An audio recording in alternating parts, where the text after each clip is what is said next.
Oseo. Oseo. That's a Cherokee greeting, and wave the great feather for the good of it.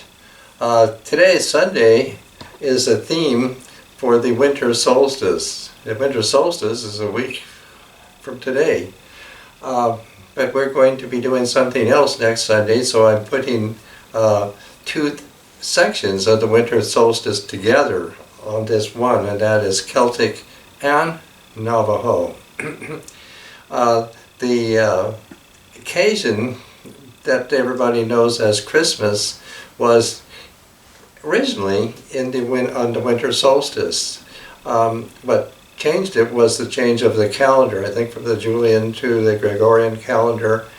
And it wasn't very long ago, 19th century I guess, where they started making Christmas where it is now. But originally it was the winter solstice, the idea of the birth of light would go all together with that. My theme for the winter solstice, I'm going to start with Celtic. Celtic is a people, an ancient people by now, who ranged all across Europe. I don't know, since time immemorial. Maybe up into 1500 years ago or so, like that, until Europe was replaced by a Latin version of Palestine.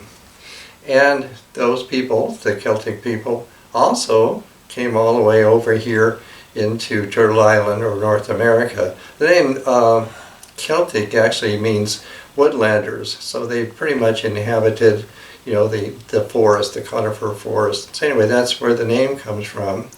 The main language that we see the most here is Gaelic.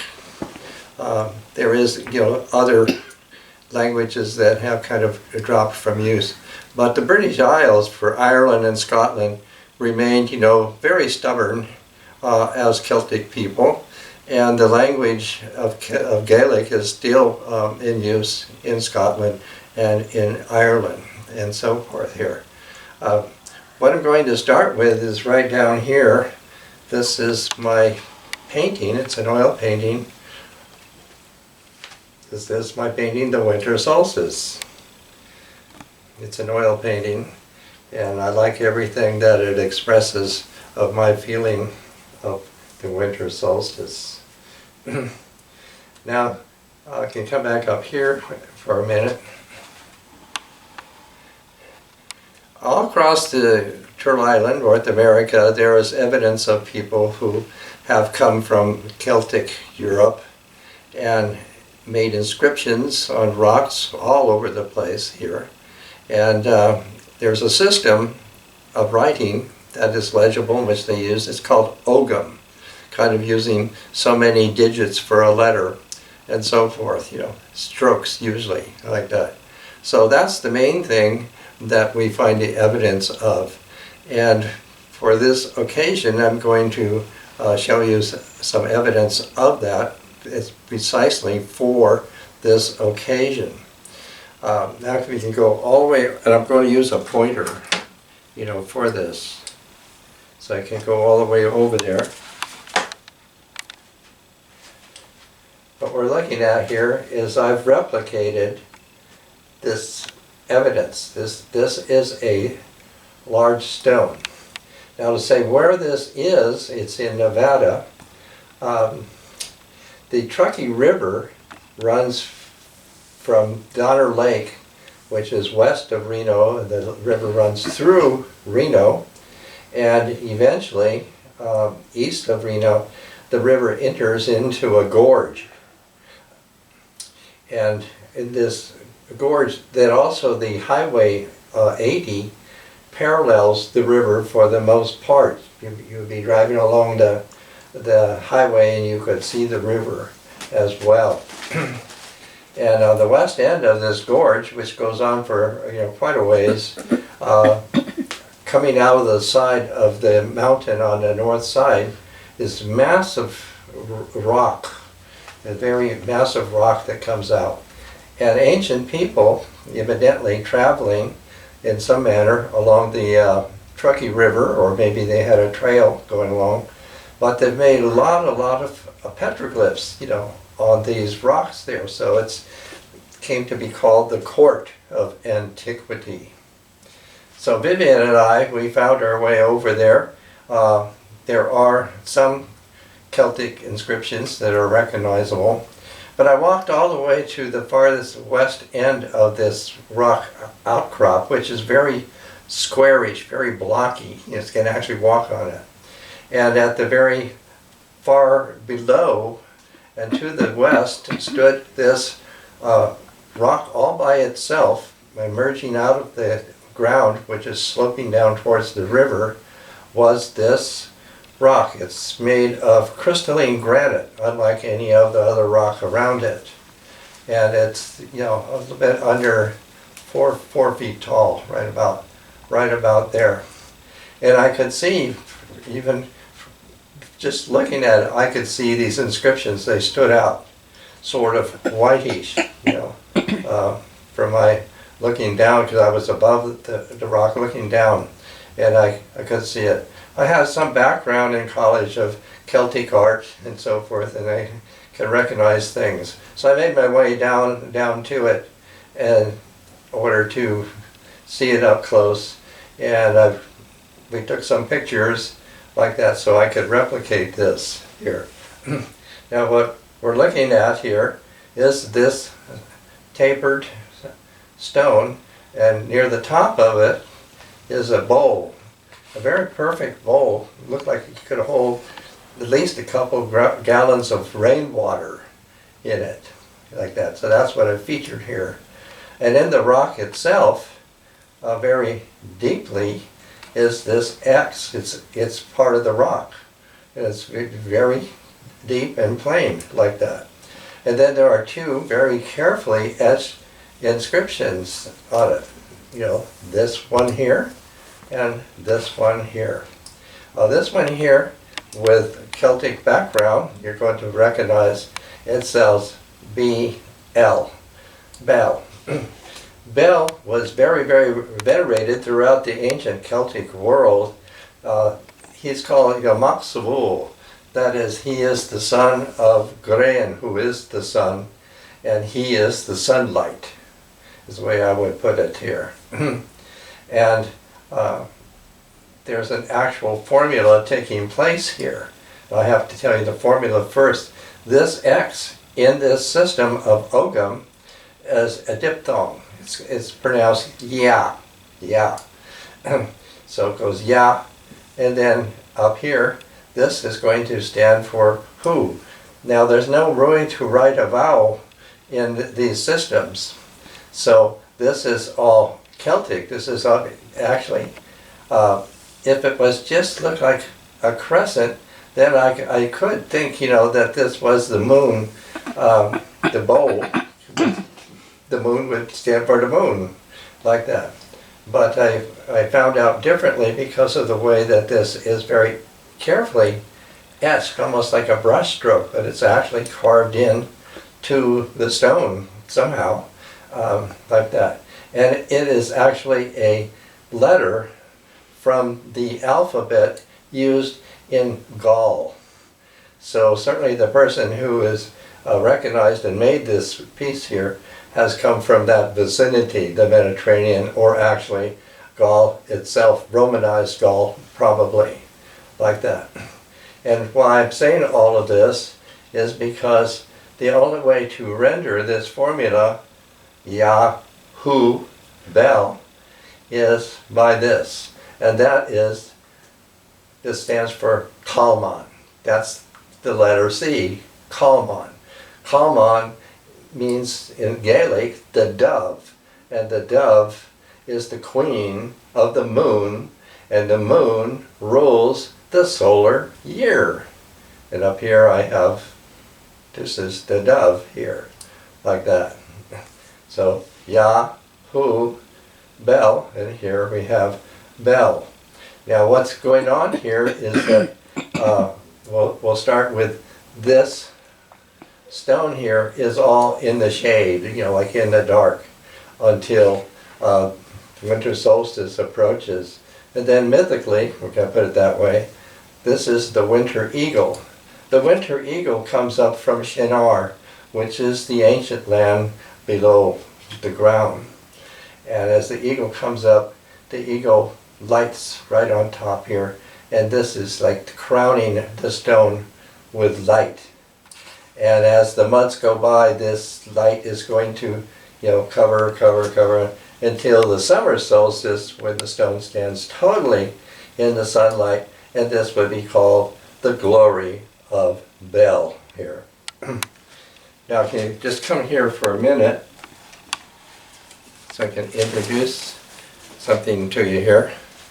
This book is by Robert Graves, The White Goddess. It's an excellent source for a lot of ancient myth of the old world, Europe and all.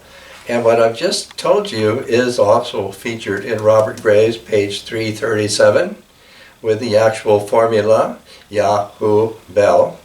And he has that this originated in ancient Egypt 5,000 years ago. So he's given a very excellent description all about it. I don't know. Like that. So this has been published by I think it's Noonday Press, 1948. So if you want to know more about this particular subject, you probably can get the book from something like Amazon.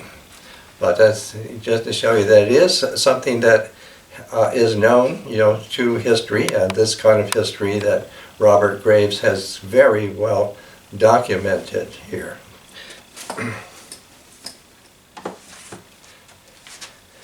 So we can go back to this just for a minute, that I have some myth that surrounds it. Here I have the shape of a raven or a crow, to be like the mother of the black or infinite night. And I did get my cue from the star constellation of Corvus. Corvus meaning the raven, which adjoins also the constellation of Virgo, which gives it the feminine here. So that's where I got my cue to make this image of a raven for, we'll call her, mother of the infinite night. And what happens is that she opens her eye. She opens her eye, and when she does, there's a teardrop. A teardrop comes out.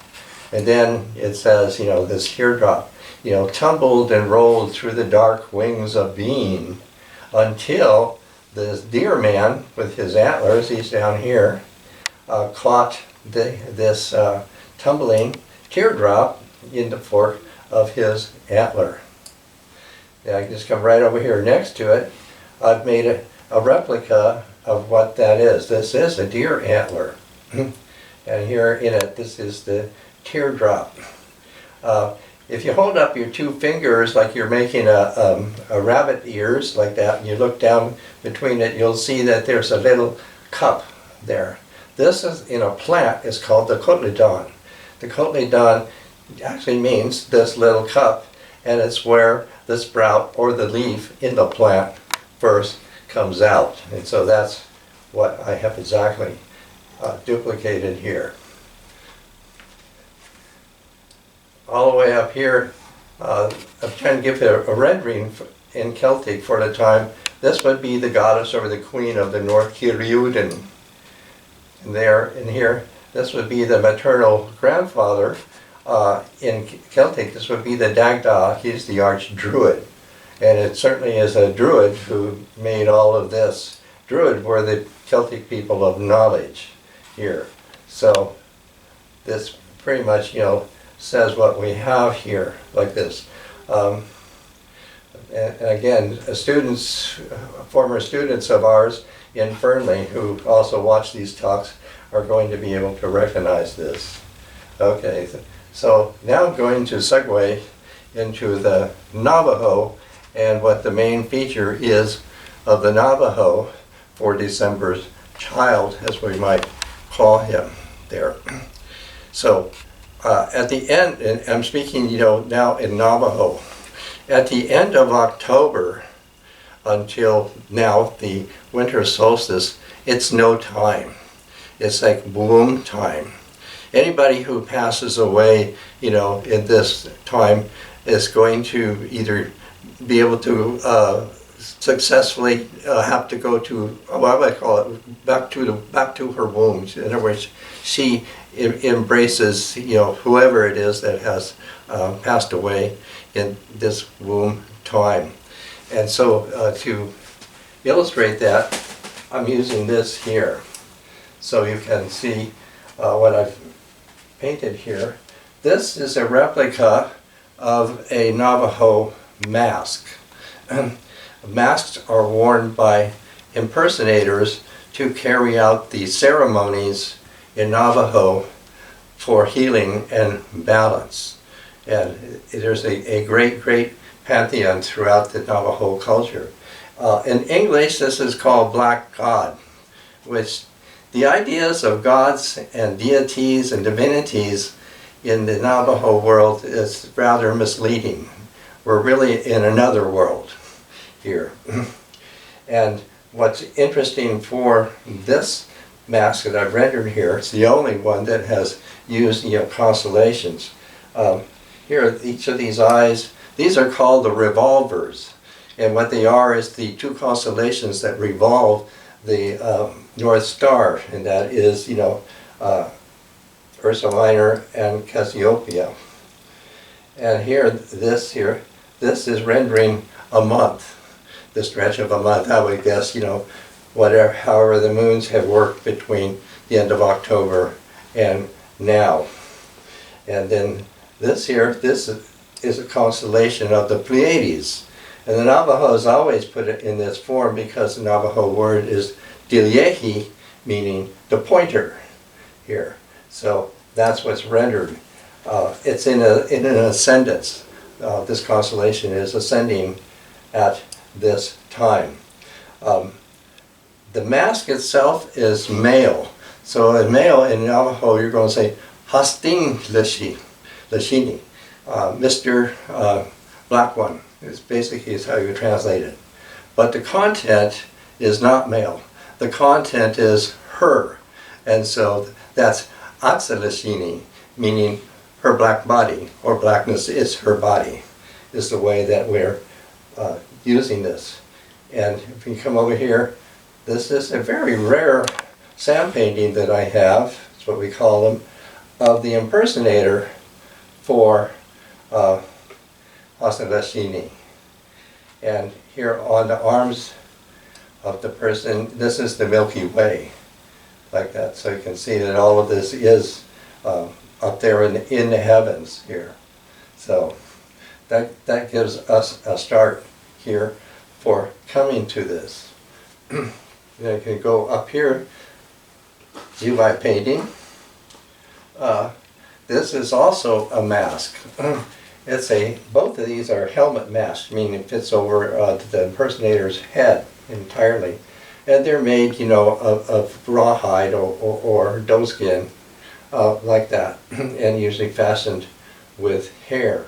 So everything about this supernatural person is Tobatsitsini, meaning child born of water. And eventually you'll see how that's happened.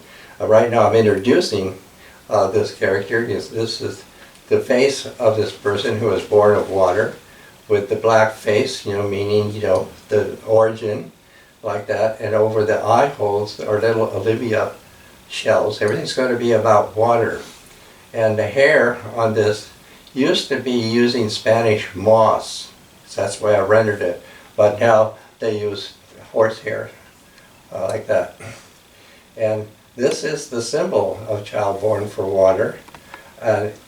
This one is what carries over from that Celtic stone of the X. And that's what I'll eventually be showing you. What's going on here is the Navajos are depicting the same thing, but with a variation in it here. And what this is in Navajo, this is Sitsagale, meaning the hair tie that a woman ties the bun of her hair with. And that is always now the symbol of him. And here on the mask, these are rain streamers here. And this means his ruff is a coyote fur, and I've put it all over here. Coyote figures like the midwife in this, and here I also have a coyote head wand, to stand for that.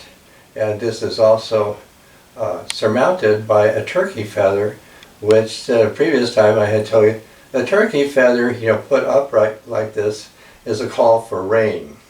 So everything about this person has to do with water here. Now, I come down here, here's a little votive sand painting of Navajo, of a female deity, Die, in Navajo, Die, and she's holding, in one hand, she's holding a gourd rattle. There are gourd rattles and rattles made of hide, of cow hide or buffalo hide. They have different meanings to it. And on the other hand, she's holding a branch of spruce. Spruce is called chul. So it's called the frond of life. And the name, what it means, is the changing woman took her birth there in western New Mexico in a place, a mountain that is called Chiuli Peak, like that. So that means Spruce Mountain, Spruce Hill. And why it's used this way is because it also means in the beginning. So we have that, in the beginning.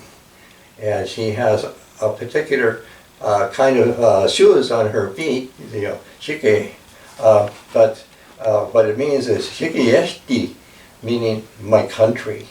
So she is, a Navajo female deity. And then down here, what I have here, these are talking prayer sticks. Hitan yetel. Hitan yete, meaning talking prayer sticks.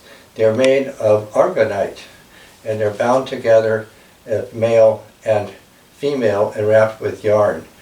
This is very important because these are something personal that I've inherited, and even the supernatural or mythical hero of Holy Boy, I should tell you his name is also Holy Boy, had to carry this prayer stick, what they call a talking prayer stick. And I have mounted it, in this basket called the Crystal Star basket. And there's 2 cotton balls. In this context, means offering. Now it's believed that the origin for this pair comes down here. You can come down all the way to here. These are very secret. They're not, performed. They are masks. And they're called alke nachi. Alke naachi, meaning one who follows the other. So this would be sunset, and this would be dawn. So this pairing is very, very much in the Navajo culture. So that can also be called, hermaphrodite, which is also a character. So I want to show that as sort of the origin of the talking prayer stick in this. Now I can just drop down here to the next thing here. In the Navajo ceremony, the person who conducts this is a chanter. He's called a hatali. And that these myths or legends, and there are many, many of them, they're called chantways. And that they're mostly, chanted. And so they're called chantways, best way they. And in this particular one, for all that we're featuring here, which will be the way Holy Boy has come into being, the hatali out of clay actually makes a replica of the same thing that is the stone of Bel. And it's called in Navajo the sky reaching rock. And I've kind of used this item here to simulate one made out of clay. I have it on a sand painting like that, and at the top would be, you know, the bowl of water. In this one, it would be the lake. It would be the lake. And that from heaven, the clouds, the rain, the lake will fill up. And it fills up so much that it overflows. It overflows, and as it flows down, like a little streaming waterfall, down into a pool of water. In this whole thing, Holy Boy is being conceived. Holy Boy is being conceived in this. And here I have a miniature sand painting. Actually, it was made by a guy, you know, Aaron Gale, like that. And here is Coyote. So this is the actual birthing of Holy Boy. And here is Coyote. And in the chat, Coyote actually wades into the water and picks him up and holds him up. So you have to go all the way back to the bell stone over there, to the way that I've put this here. This figure is in the gesture of upholding Holy Boy to the sun. That's what he's doing. Right alongside of it is that Holy Boy is a, you know, supernatural character, and here is an ancient picture of Holy Boy here. So all of this is the way that December's child, Holy Boy, born of water, comes to be. And that's who we are celebrating in the winter solstice. A couple other things of Navajo to give this Navajo feeling here. On each side, these are actually Navajo carvings of the Ye. Ye is the Navajo word for these supernaturals, and that they are dressed very particularly and have very particular masks, all that identify them here, and that they figure in all of the various chant ways in very particular ways. So these are Navajo pieces themselves here. And then a couple other Navajo items, you know, here. This is a Navajo pot. They also use like a water drum. They'll stretch your skin over it and have a beater to beat it for rhythm. But what importantly is how that this pot is made. No one in North America other than Navajo will make a pot like this. The only place in the world where pots are made just like this is in Central Asia. In Central Asia, east of Turkey and near south of the Caspian Sea. Women make these traditionally. They look for pot shards from the Anasazi, the ancient Pueblo people, and they grind it up into grog, you know, to fortify the clay. And it's always, I picked this one of several I have, because you see that this band around it is what's classic. It looks usually like a rope tied around this vessel. And I've seen ones, old ones that are very, very large, like this, with pointed bottoms here. But this is one evidence that the Navajo's predecessors or ancestors have indeed come from Central Asia, as their language also evinces. The Navajo language is also recognized as Western Turkostanic here. So they go all the way over here to this basket. I have a photo here of the basket maker. This is Etta Ruck in Tuba City, and this basket, you know, woven out of willow. Her specialty in this was coating this with a pine pitch that looks like honey. The pots also were covered with pine pitch. The one I have here has been outside in the desert for a while, and it has lost that pine pitch. But otherwise, they all have a pine pitch on them. And this one, she has horsehair handles on it. And I do want to show you, that there is a person behind it. And while speaking of a person, if you can even see this portrait up here. This by is a Navajo young man, a photo by Edward Curtis. But mainly you can see he has a cloth, tied around his head. It's C, not CE, a kind of a remnant of turbans that these people may have worn. But that's very characteristic for Navajo men to wear that item there. So, and they can, focus on Holy Boy up there. This is a chant. I'm going to finish this, with this chant here. You can look at me for a second to see what I'm doing here. So I'm going to speak this. I'm not going to chant it, although there are a couple of chant features in it, but that's what we're doing here. They could go up and look at Holy Boy. Hey.